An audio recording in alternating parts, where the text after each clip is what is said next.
चार पशु ऐसे नर पशु की बहुत प्रशंसा करते हैं। कौन कौन? सबसे पहला प्रशंसक है श्वान, कुत्ता। किसकी प्रशंसा करता है? जब हम लोग कभी कभी छोटी छोटी बातों पर झगड़ा करने लगते हैं, गाली गलौज करते हैं और मार पिटाई करते हैं, तो कुत्ता देख देख के बड़े खुश होते हैं। वो कहते हैं भैया सकल सूरत भले ही ना मिलती हो, पर अपने खानदान का स्वभाव पूरा मिल रहा है। बोलो राधे राधे।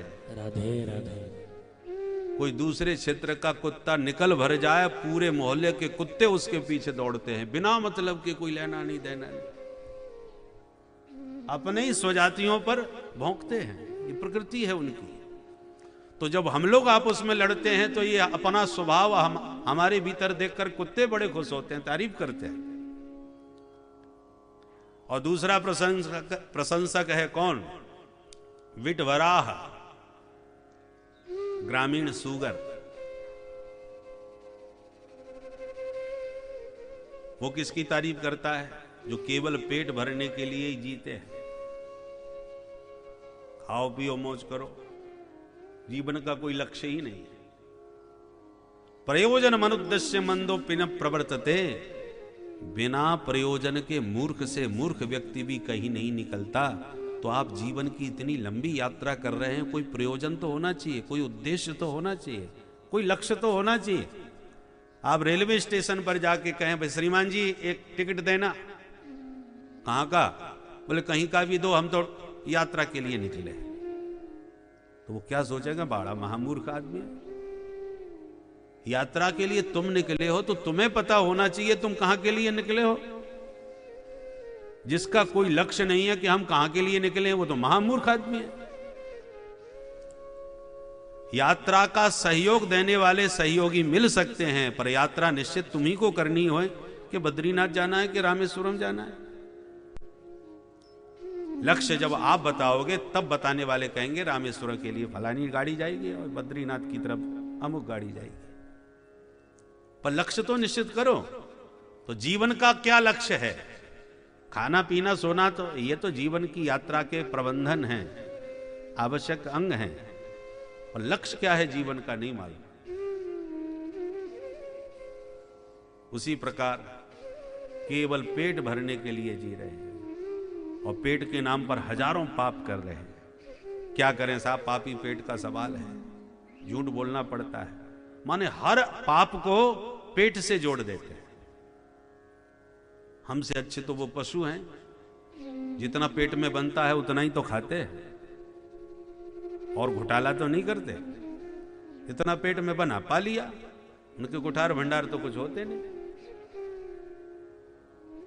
पशु कितना घोटाला करेगा? जितना पेट में जाएगा।